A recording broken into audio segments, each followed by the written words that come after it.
Sorry guys, I don't have a beer today. Instead I have a Diet Dr. Pepper. Not really as cool as a beer though, is it? Then again, what is? We forever are. We are magic and magic and magic.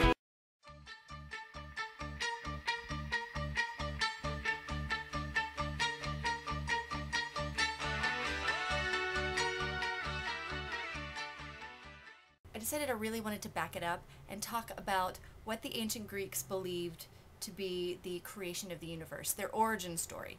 Every single religion, every belief system has a story as to how the universe and mankind was created. So in the beginning, there was chaos.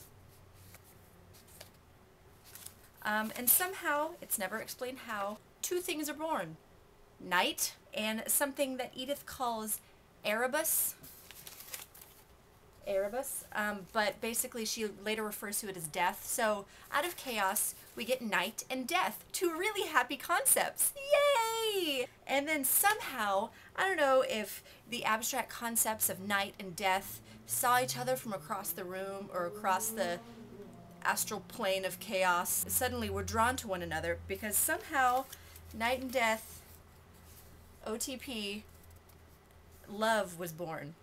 Like love vomit, but love vomit wasn't born because love vomit wasn't a part of Greek mythology, except for it was. So I'm just going to write that in here because I'm rewriting it. Love vomit. Okay? All right, good. Glad we got that. So out of night and Erebus came love vomit, and then from love came light and day, and so now we have day and night. And we have all these wonderful concepts now floating around in chaos. We have the beginnings of what can be something pretty awesome. You know, things kept jiving along and chugging along, more abstract concepts were born, it kind of flows. These two main parts, things that have human-like qualities. We have Mother Earth, we have Father Heaven. Mother Earth is Gaia or Gaia.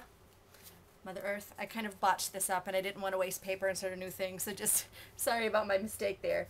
Mother Earth and Gaia, and Father Earth Uranus, or Uranus. I'm going to say Uranus because I think it's hilarious. So Gaia and Uranus had three kinds of children. At first they birthed 300-handed ones because guess what? They had 100 hands. They had 100 hands.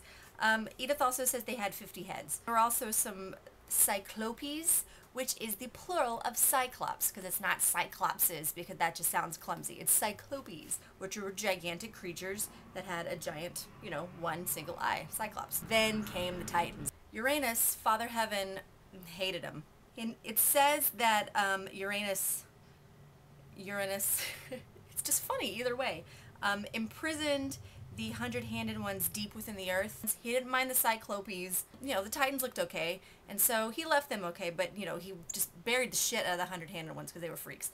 And Gaia got really, really pissed because that was her firstborn, and Uranus is like, hell no, bury that shit. She was trying to turn some of her other children that Uranus left alone, she was trying to turn some of them against him.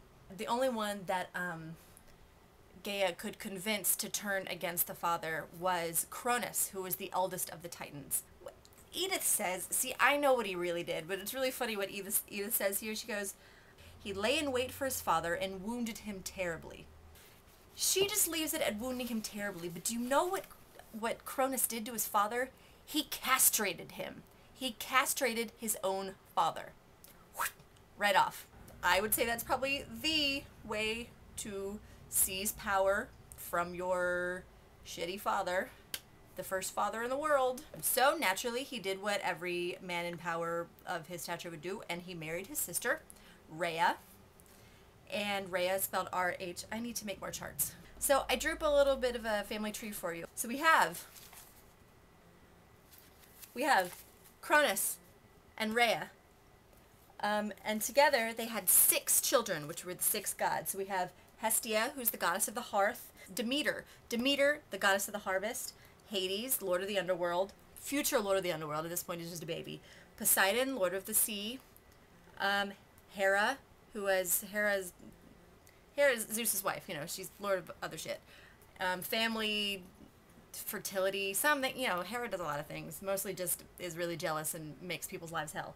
And Zeus, Cronus heard a prophecy somewhere. I don't know where at that point he could have heard a prophecy from, that one of his children was destined to dethrone him. And he really liked his power. He didn't want anyone to do that. So he decided to do what everyone did and tried to thwart the prophecy. His solution for what to do with these children that he keeps having with his sister wife Rhea, for the first 5, he decides to eat them.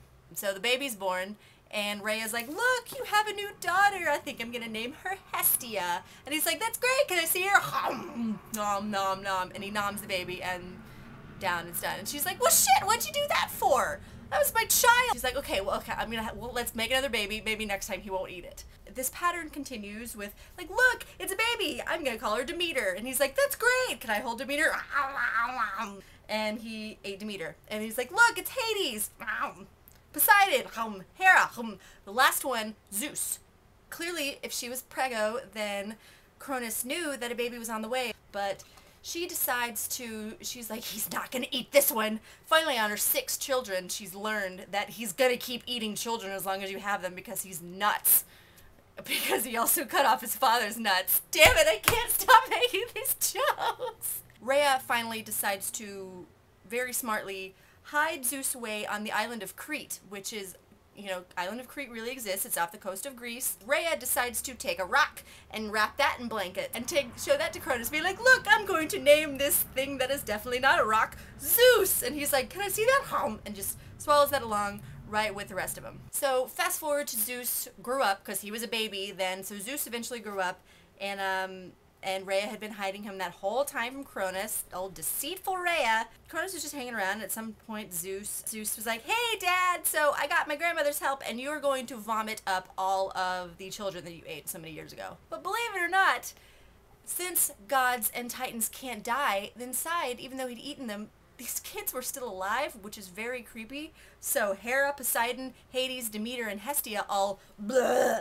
He barfs them all up, and there they all full adult form. I don't know if they had clothes. In my mind, they had clothes because I think it's hilarious that they might have just like found shoes inside Cronus's belly. Zeus is ready to take on his father, but Cronus is not ready to relinquish his throne. He's not ready. I'm sure he's probably wearing like the most unbelievable adamantium underwear so that Zeus cannot get to his manhood and do to him what he did to his father. What followed was a terrible, terrible, terrible war. It was a war that almost wrecked the universe, which makes sense because they're fighting a war, and since they're titans and gods, they're immortal, so they can't die. The Greek gods, spoiler alert, did win. And it was only because Zeus released the 100-handed monsters that Uranus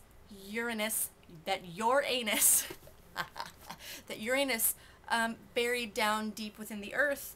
He released them, and they, you know, unleashed hell on the Titans. Prometheus changed sides and started working for the gods. Zeus punished and conquered his enemies terribly. And Atlas is the god, he's not a god, he's a titan, is the one that holds up the sky from the earth. He's the one, he bears the whole weight of the sky, of the heavens on his shoulders. But it says that a lot of the titans were bound and chained. A lot of what I've read is that Cronus himself was actually dismembered and thrown in Tartarus, which is the deepest, deepest, darkest depths of the underworld. And that's where they were imprisoned. The gods for the win, and Zeus is the king. That is the story of the creation of the universe. So I'm going to cut it off there. So there you go. That's my KEGMTL for this week. I hope you guys enjoyed it. I certainly enjoyed it. Love you guys, and I will talk to you and see you soon. Bye. Mwah. Uranus got wounded terribly. Take that out of context. Uranus was also kind of an asshole.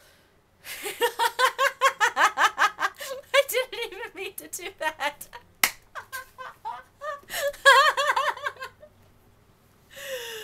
Wow. And that's going to make an awesome scream cap, isn't it?